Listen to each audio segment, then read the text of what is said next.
Welcome to another episode with your chapter crush, sweetheart. This is Everblue Presents When You're Enough, a chapter crush, sweetheart series. Bronwyn, Chapter 13. The greatest battles are not fought on the battlefield, but in the boardrooms of our own families. Here we meet again. I don't mean to eavesdrop, not at first. After organizing the sofa bed in the music room and getting Dorian settled, I leave Dory's bumblebee nightlight on and head to my room. Despite whatever it was Michel's face was saying earlier, this dress is a nightmare to wear, and I couldn't wait to get out of it. So I hustled into the closet that houses the rest of my formal wear, and that's when I hear it. The whining voice of a French-speaking woman coming through my walls. But the other side of this wall is Michel's bathroom. Yikes! I never knew the walls were so thin in the closets, as the rest of the rooms are insulated so well. But I still fail to understand what that has to do with you unrolling out in school, Ivette. I know eavesdropping is wrong. I do. And being nosy is also probably a sin. But the way Michel looked heartbroken when he realized his daughter wasn't in school has me wondering what kind of person his ex-wife is. The woman's voice isn't as clear, but if I just push these dresses back here and wedge myself up against the wall, only kindergarten. She's learning just fine at home. Why didn't you tell me? Michel's voice sounds so resigned, as if the weight of the failure rests solely on his shoulders. What could you do? Ivette demands callously. The parent or guardian enrolling the child in school has to be a New York City resident, remember? But she lives here. Doesn't she have a lease with... So did you look into tutors? Schooling at home? Michel asks desperately. Do you have any idea how much those things cost? Ivette, she'll be behind all the other students when she gets home next year. Besides, that's why I insisted on paying child support. Just use that money to get her what she needs. You can't tell me how to spend my money. My brows rise in indignation before Michel calmly says, that money isn't yours, Ivette. It's Dorian's. It's not meant to support you, but to support her.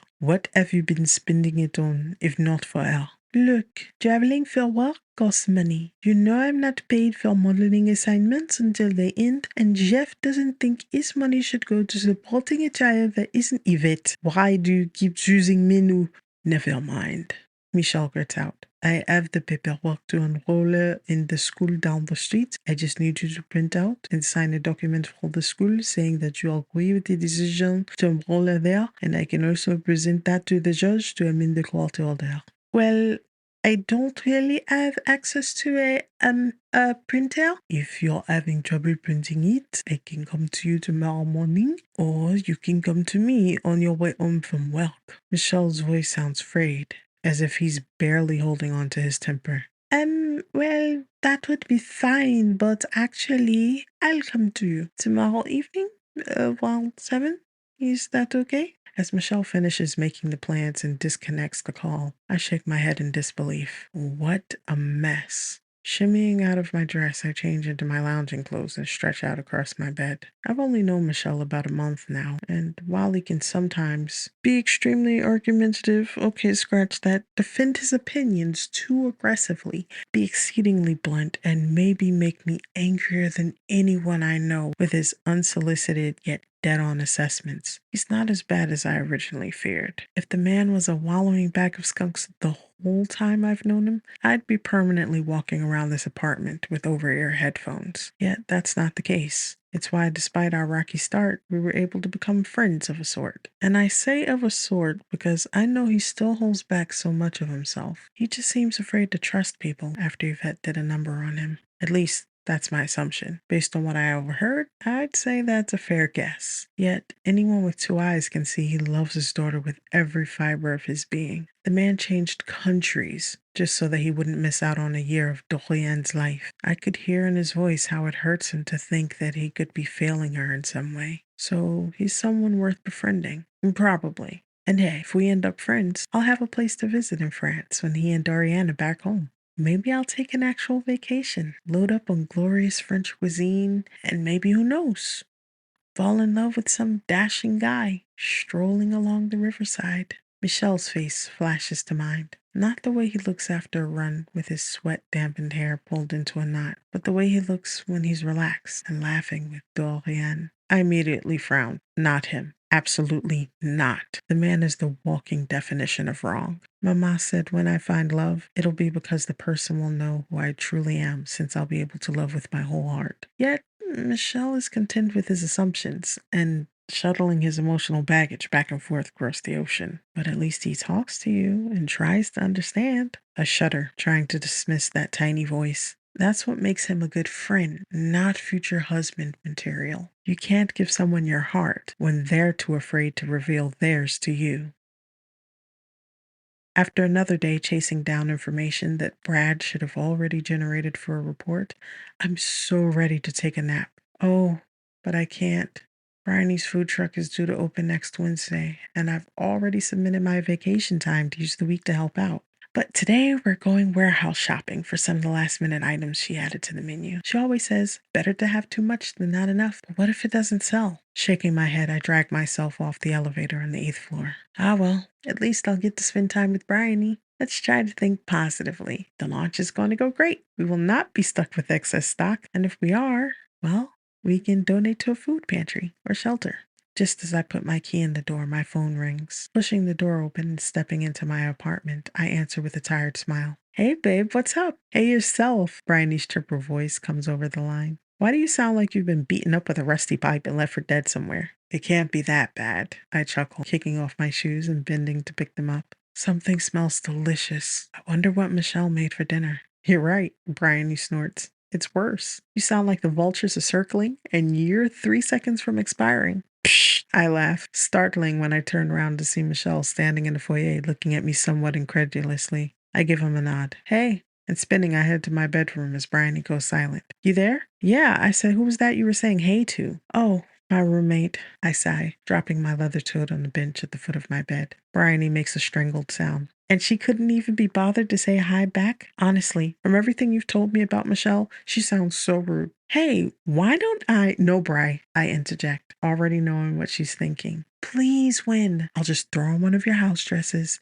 tell her about herself, and sneak out. She'll never know what hit her. Knowing better than to encourage her, I suppress a chuckle as I put her on speakerphone and go into my closet to change. No, it's getting better. It's not as bad as it was in the beginning. Only 11 months to go, and it'll be over before I know it. Bryony sighs. Fine.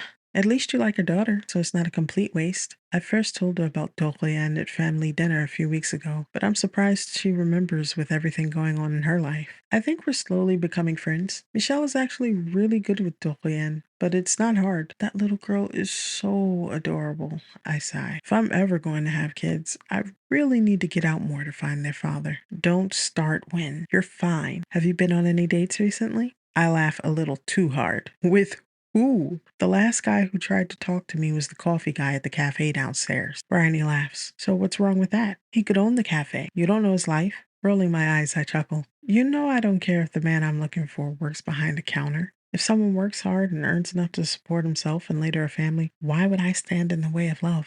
Then what was the problem? Bryony asks with a tremor in her voice. I gave him my name for my order. He wrote it on the side of the cup. Then he repeated it back to me with meaningful eye contact. And then? Bryony asks, her voice shaking as she tries to hide her laughter. I close my eyes in frustration. Then he called for Bronson 3 times before I looked up to see him wiggling the cup at me, like I don't know my own name. Sure enough, Bryony can't hold back her laughter. I shake my head as a grin breaks free. He actually had the nerve to hold up his fingers like, call me, when I took the cup. When she finally catches her breath, she wheezes, it's an honest mistake, Win. Yeah, I snort. One I don't plan to make again. Anyone can make a mistake, but an actual connection? That's worth waiting for, I conclude, pulling on a pair of dark blue jeans. Now, where did I put that Kelly green? Ah, there it is. I'll be ready in 15, Bri. I just need to grab a snack. Where do you want to meet? I ask, buttoning up the cardigan over my chemise. Oh, Bryony exclaims, causing me to pause mid-button. I was calling to let you know that I already went to the warehouse. Nick took me earlier, so I'll just see you for Sunday dinner. Ah, okay, I say, a bit disappointed. I miss hanging out with my sister. It's rare that she's home, and now with her business taking off and dating, I'm not sure how often I'll get to see her anymore. I guess I'll see you at Sunday dinner then, I say, leaning against my dresser as I try to inject sunshine in my voice. And don't forget at the truck next week. I'm so excited. I smile genuinely at her giddiness. You should be. Your dream has been in the making for so long. I'm proud of you, Bri. Bryony laughs. I'm proud of us. Don't you dare think I could have done this without you. True, I laughingly tease as I step out of the closet and close the door. We talk for another few minutes before we hang up, and I find myself staring out of a window in an oddly melancholic mood. Must be all the thoughts of love and marriage and people moving on. This would be the perfect time to have a fight with the piano.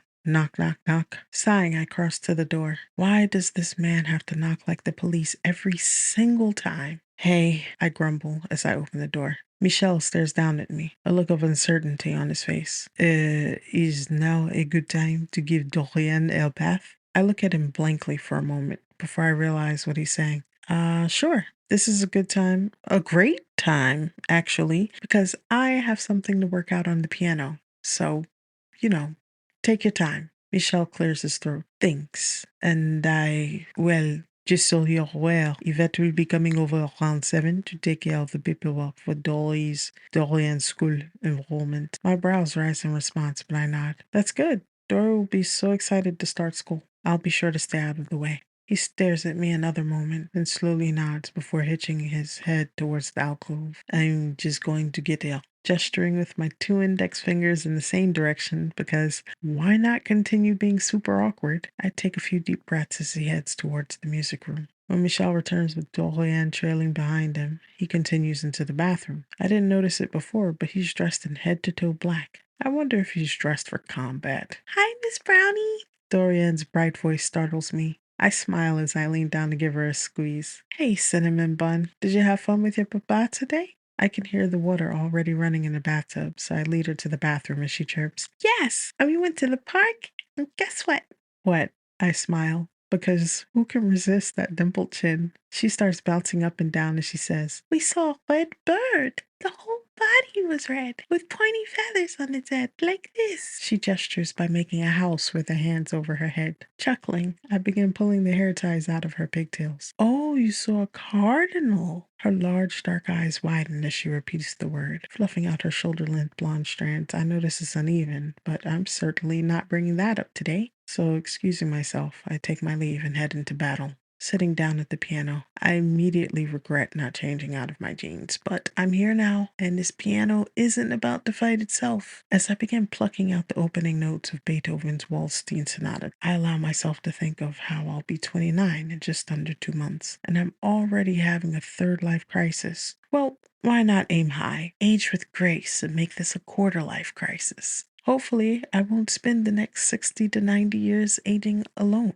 And maybe I'll be able to figure out what I want to do with my life. As the notes fade into Beethoven's Hammerklavier Largo, there isn't space to contemplate anything but keeping up with the music, so I just melt into it. Eventually, thoughts of being stuck in a dead-end job, sadness over my lack of a love life, and even thoughts of missing my sister fade away as I spin them in melody. I'm so focused that when I pound out the last notes with a flourish, I'm disoriented by the sound of clapping. Looking towards the entrance of the music room, Michel and Dorian are clapping, one more excitedly than the other, with large smiles on their faces. Dorian runs over to me, throwing her arms around my neck in a coconut chamomile cloud as Michel saunters in behind her. That was so pretty, Miss Brownie. Thank you, I smile. You smell so good. How was bath time? Did Papa let you go diving today? I see her hair is dry, so I already know the answer, but I'm surprised when Michelle answers. She is under a dive ban until further notice.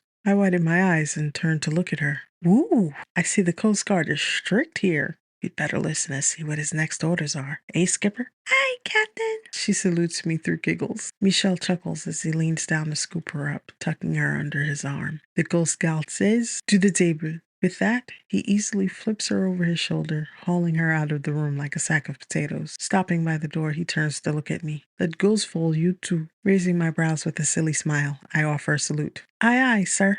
Amusement flickers in the depths of his gray-blue eyes as he nods, leaving the room. After wiping down the piano and bench, I stop in the butler's pantry to wash my hands before joining them in the breakfast nook. Dorian sits on the chair between us and sticks her hands out to hold each of ours as Michel offers a prayer. The steak and fried potatoes smell amazing, and as soon as we conclude, I automatically thank him as I pick up my fork and knife. Even the small frisee salad with bacon, eggs, and croutons looks appealing, and paired with a red wine, I'm humming my appreciation through the whole meal. Exchanging music for food? Brilliant.